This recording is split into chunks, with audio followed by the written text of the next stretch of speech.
Hi, this is Paul. I wanted to, since James Gunn announced his DC Slate, I did a reaction video, and my thoughts immediately after.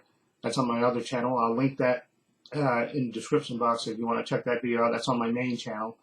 But I wanted to actually rank the 10 things that he announced. He announced an animation show, TV shows, and movies. And he announced 10 of them, and he said this is just the first part of phase, I guess part one, but it's not the whole first slate. So I guess he'll have more to announce maybe later, maybe even during Comic-Con or something. He'll announce the rest of the first slate. But he announced 10 shows and movies and an animation show, so I'll let you know how I rank them in terms of my excitement for them. Okay, I thought that would be a good thing to do. Like I said, some of these things on here I haven't read.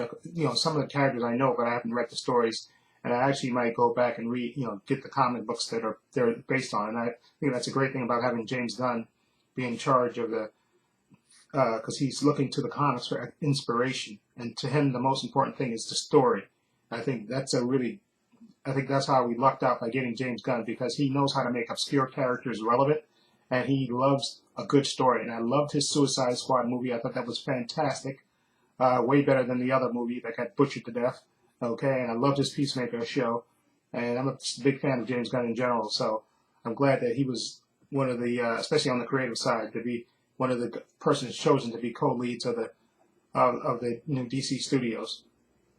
Okay, and I'll give you some asides that I'll have as well as I rank these shows. The first thing I'm going to say is Creature Commando. That's an animated show based on these creatures that I think they were fighting the Nazis during World War II, like Frankenstein monster, and all this. And I think they put a lady Frankenstein in there, and I think the Weasel is in there. And the thing that caught my eye, that he said that the same people that are going to be doing the voices in the animated version will also be playing them when they switch to live action. So I think that's a really good thing, because remember, he said everything is connected. So I think that's fantastic. The same actors you're going to do the voices are actually going to, when they transition to live action, will be the same actors. I thought that's really good. But Creature Commandos is an animated show. I'm sure, and he said he wrote it all. I'm sure it's going to have that wicked James Gunn sense of humor in it, and I definitely think it won't be boring. It'll be very interesting. As I said, I haven't heard of it, and the other things I'm just more excited for. So that's why I put it as number 10. It's not that I'm less excited for it. It's just that out of these 10, I guess that I would have to rank that one at the bottom, because I'm excited about more of the other ones. Now, number 9 is The Authority. That's about a group of heroes that was, I think, on an offset. I forgot the company that he got it from. It was an offset of a DC brand that he's bringing into DC, and they're going to have a movie, and it's called The Authority. They're about a group of superheroes who basically go to extreme measures to enforce, I guess, their authority, literally. Okay, and they have a bunch of characters in there that I've never heard of. Okay, and I know, because I saw Grace Randall's video about the character of Midnight and Apollo, are supposed to be that version's group of Batman and Superman, and it's supposed to be a take on the Justice League. They like their anti-Justice League. That's what the description of them are. And I know, again, Midnight and Apollo are supposed to be two famous characters in there. They have a relationship, and they're supposed to be like the most important characters in there. So again, my excitement for that could go up once I, see the movie or whatever, and start seeing promotion for that. But right now, I have to rank it down there. And I know eventually they're supposed to clash with this new Superman that's coming in. That's supposedly the plan. So again, my excitement for that group could move up. But according to this current list, that's number 9 in my list.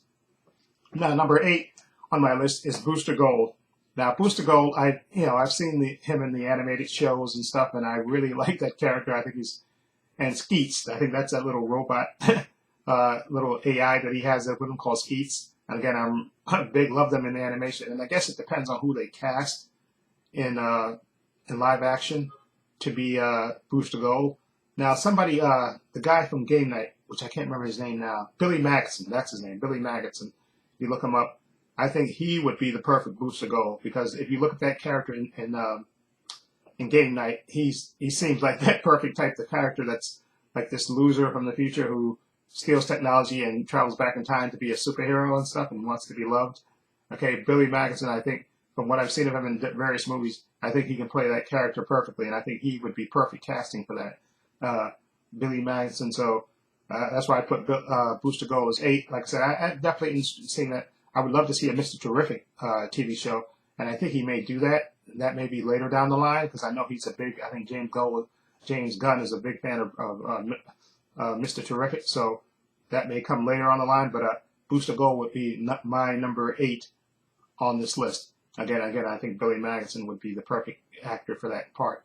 But number 7 on my list, excuse me, is Waller. It's based, of course, on Amanda Waller, played by Viola Davis, and it's also with her, about her story, and also with the members of how can I say Booster Gold, not Booster Gold, members of I can't think of the name. Peacemaker cast will be in there with her, and I think they said it's supposed to take place like after the first season of Peacemaker.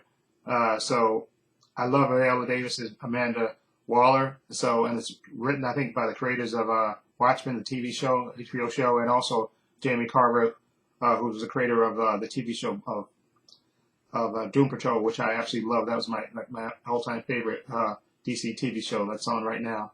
And so I'm glad and the way James Gunn sounds so enthusiastic for it, I'm looking forward. I know Viola Davis is going to do a great job as that. So that's my number 7 pick in terms of excitement for that show. And I definitely look forward to that. Okay, and I'm glad that she's continuing to carry on as Amanda Waller, because I think she's just perfect for that part. She's just tailor-made for that part. And number 6 on my list is Swamp Thing. Now, I was a big fan of the TV show that debuted on, I think, the DC streaming service for a little bit, and then I think switched over to CW for a little bit before they canceled it soon after it debuted because there was I think a problem with the insurance and stuff. I think that's why they canceled. It wasn't canceled because of quality. Quality-wise, to me, the show was absolutely perfect to me, the TV show. And I was really bummed out when they canceled it. And again, like I said, it got canceled for financial reasons, not because of creative reasons. So that really bummed me out because that show was really good, Swamp Thing, that was on a few years ago. Okay, so I'm glad they're going to do a movie and they're going to lean more into the horror aspects of Swamp Thing, and I always love that character. It's just, I remember the cheesy movie that came out in the 80s and stuff with Adrienne Barbeau and stuff, and I know that was super cheesy and stuff, but I love the last version that came out a few years ago, and I'm looking forward to. And they say James Mangold, I think he tweeted a picture after this announcement, and so he may be the director, and he's a great director. He directed Logan and stuff, and I think the latest Indiana Jones movie. He's a really good director, so if he does that, I'm beyond stoked for that. So Swamp Thing is number 6 on my list. And number 5 on my list is Paradise Lost. This is a story that's described as sort of a Game of Thrones in Westeros with Paradise Island or Themyscira with the Amazons and stuff. And I think that's probably, I know it's going to be before Wonder Woman was born and stuff, but it's just going to be about the Amazons and stuff and their political stuff on the island and stuff. And I'm definitely intrigued with that, especially it's going to be on HBO. So you can have more adult themes on the show and stuff. And I'm sure it'll have its share of violence and romance and stuff. Remember, it's an island of women's, and so you're going to get LGBT representation on that show as well. So I'm definitely looking forward to that. And maybe at the end of it, you'll get Wonder Woman. Like I said, maybe at the end of the series, Wonder Woman will be born or created by Clay, whoever they do that. That'll happen down the line. So I think that may be his plan, but we have to see what James Gunn's plan is going forward. But I'm definitely intrigued with that, especially it's going to be on HBO Max. Okay, so you can have more adult themes and stuff. Maybe it's sort of like Spartacus in a way, stuff in terms of violence and stuff. And so I'm looking forward to that. Now, number 4 on my list is Supergirl, Woman of Tomorrow.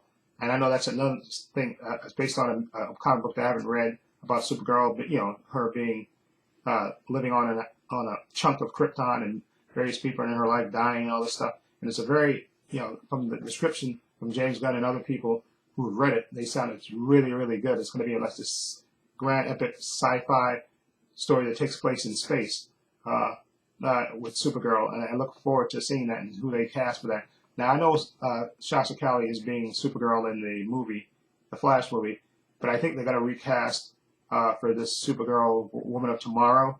I think they're probably going to recast. I know it's kind of unfair to Sasha Calle But I think because they're doing this separate story, I think from what I heard, they're not going to carry on in the original plan. I think she was supposed to carry on in the regular DCU and kind of replace Superman, which I think was all I always thought that was a stupid idea.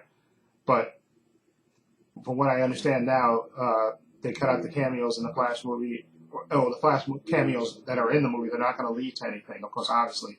Okay, because that movie's going to reset everything. Like Flash is going to go to the different universe, and then he's going to leave those characters behind and come back to the proper universe. So I think that's how it is. So I think they are going to recast Supergirl for that movie, and I'm looking forward to that, especially since it's going to take place in space, and you're going to see a different version of Supergirl. She's supposed to be a more jaded character because she's been through a lot. Okay, so she's different from Superman that way. She's not as naive as the TV Supergirl was, I guess, in a way. So I'm definitely intrigued about that. And also, I think because I know a lot of people are speculating about this, and I know Ezra Miller is supposed to be getting help and stuff with his with their mental issues, but I think they're going to recast that part. I definitely think at the end of that, I think they're just not saying that they're going to recast Ezra Miller until that movie comes out.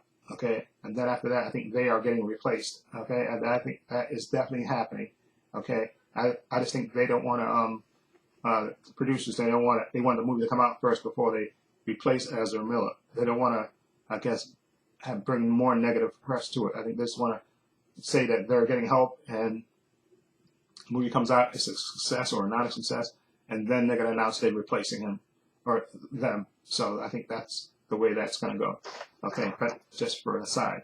Okay, so now I said number 4, Supergirl, World of Tomorrow. And number 3 on my list is Superman Legacy. Obviously, because you're going to get a new Superman, a younger Superman. Superman has just been working on the Daily Planet as a reporter. It's not going to be an origin story, which I like, but it's going to be a little younger Superman than Henry Cavill. And I'm bummed that he didn't get to continue.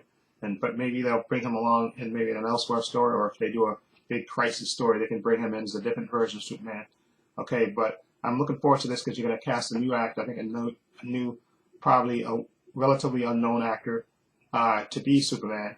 Okay, and for the next 10 years going forward, that I'm looking forward to seeing. I know they're saying that he's going to clash down the line with the Authority, so you got something to look for that. But I also hope they include Brainiac as a villain somewhere in there. Okay, because he's just a great villain. Okay, so I know James Gunn whole theme is about Superman being just a nice guy in a kind of cruel world. Like he's this upbeat character, like the Christopher Reeve version not a naive character, but a kind of innocent character, a really goodwill character in a cruel world and stuff. I think that's the dichotomy he's going for in this. So you'll get the happy, popular Superman that everybody seems to love. They want him to be positive. Like I understand that, and you let Batman be dark, but Superman's supposed to be light and hope. So I think that's what he's going for in that movie. And like I said, I hope Brainiac is a villain, and if not in the first movie, it's somewhere in there, because I think Brainiac is just a great character, and I want to see him in live action. Anyway, number 2 movie on my list is, it's not a movie, it's a TV show. It's called Lanterns. The one that's going to be the HBO Max series about the Green Lanterns with Hal Jordan and Jon Stewart. I think that's freaking awesome. And the way he describes it as true detective with those space cops trying to solve this investigating mystery. And there's going to be a big overarching mystery that's going to lead into probably a big climactic thing down the line that they're going to be investigating. But I absolutely love the fact that we're getting both Hal Jordan and Jon Stewart in live action. And it's going to be an HBO Max series, so they're going to put some money into that. So I think it's going to look great, and I think definitely, I know they're going to be Green Lanterns of Earth, but I think also you'll get a lot of them traveling into space, a lot of that going on with them investigating stuff, and I just look forward to that. So, and I also want Trevante Rhodes to play Jon Stewart. For those who don't know who Trevante Rhodes is, he played Mike Tyson in that Hulu movie that came out last year, and he was also in that movie, The Box, with Sandra Bullock, that came on HBO a few years ago. He's been in a few things. He's a good actor, and I think he would make a great Jon Stewart. Okay, Hal Jordan's kind of tricky, but that's who my number 2 movie is for Lanterns. I'm looking forward to it. I think that if given right, I would love if even the creators, I forgot the guy's name, who created True Detective. Imagine if he wrote the Green Lantern show. I think that would be fantastic. If I was James Gunn, I would look into asking that guy, do you want to write this, write and produce the show, because he's a fantastic writer. Loved True Detective the first season. The second season, not so much. The third season actually was pretty good too. And the number one show on my list from James Gunn is Brave and the Bold. That's the Batman show, not Batman show, Batman movie, with Batman and Damian Wayne as his Robin. Okay, and it's going to be about Batman trying to get his little assassin son, who's been raised by Ra's al Ghul, to be an assassin in line and be the the next Robin. Okay, and I think and he said also what he said, I think, which is very important. He said this is like the introduction of the Bat family, which makes me think that you'll get Nightwing in there somewhere in cameo. You'll have Nightwing in there, maybe Batgirl, maybe a couple of other members of the Bat family, people that have always been Robin. Batgirl, maybe Barbara Gordon in there as well, and maybe Tim Drake, maybe even Red Hood, Jason Todd. You could get those characters in there, I think, too. I think this verse, James Gunn wants to introduce members of the Bat family, because I think they made a statement about the Bat family being absent from the big screen. So I think this way, by introducing the youngest Robin in there, you'll already have people that have been Robin before, Dick Grayson, which will be Nightwing, and I think maybe down the line he'll get his own movie, or he'll be introduced in the Titans and stuff. I think that's going to happen in another phase of this DC studio plan. Okay, and so I look forward to it. And also, as an aside, I don't want Damian Wayne to be 10 years old. I think that would be visually this look absolutely ridiculous. And I know they probably won't get a 10-year actor. Obviously, they'll probably get an actor that's 15 or so that can maybe play younger. But I think it would be better if Damian was it was like 15, maybe 14. I think it'd be better that way, just because aesthetically it would look better than him being a 10-year-old. A 10-year-old just would look absolutely ridiculous. Now, I know Chloe Grace Moretz, I don't know how old she was when she played Hit Girl. She might have been 14 or whatever, and she did a great job. But that's the type of performance you want as Damian Wayne, except a little bit nastier, as in that Batman Brave and the Bold movie, and that conflict between Bruce and Damian, who's, he has to kind of rein in because he's just, he's been raised to be an assassin and to take no mercy and stuff. And so that's going to be an interesting dichotomy. And also, I think, like I said, you're introducing the Bat family. This is a way for James Gunn and them to introduce the Bat family into this DC Studios. And you'll get Nightwing. And the great thing, like I said, all these heroes are already established. So you'll get Nightwing, like I think in Batgirl, and maybe the Titans there. I think that's the great thing about that. And that's why I'm more excited for that, because I think while introducing Damian, you're also going to have these other characters in the Bat family that's already established that they may make cameos, I think, in that movie, in the Batman Brave and the Bold and stuff. I think that was going to happen. So that's why I'm most excited for that. So anyway, that's my list. Again, I'll go over it real quick. Number 10, Creature Commandos. Number 9, The Authority. Number 8, Booster Gold. Number 7, Waller. Number 6, Swamp Thing. Number 5, Paradise Lost. Number 4, Supergirl, World of Tomorrow. Number 3, Superman Legacy. Number 2, Lanterns. And my number 1 thing that I'm excited to see is Brave and the Bold. Okay? So anyway, let me know what you think. What are your choices for what are you most excited to see out of these 10 TV shows and movies that are coming out starting in 2025? Which one are you most excited for? Feel free to leave comments down below and let me know. Also, I have links down below to my social media, my Facebook, my Twitter, my Instagram. Also, I have a link down below to my main channel, Trepacer. Also, I have a link down below to my Patreon. And on my Patreon, which is only $5 a month, I have tons of content on there, tons of unedited content on there. Everything from DC TV shows to Marvel TV shows. I have movies on there now. I just uploaded my Batman and Superman Battle of the Super Sons unedited content that's been put on my Patreon as well. That's the last thing. And like I said, I'm going to be doing TV shows. The Flash starts this week, the final season. And I think next month will be The Mandalorian 3 and Superman and Lost, so I'll be reacting to those as well. Those will be on my Patreon as well as on my other main channel as in edited versions. of those. So follow the link below to the page and check it out. Also, give this video a thumbs up. It helps the channel, and I truly appreciate it. Also, hit the subscribe button, hit the notification bell, so you know when I upload new content to this channel. And this is Paul saying so long. Take care.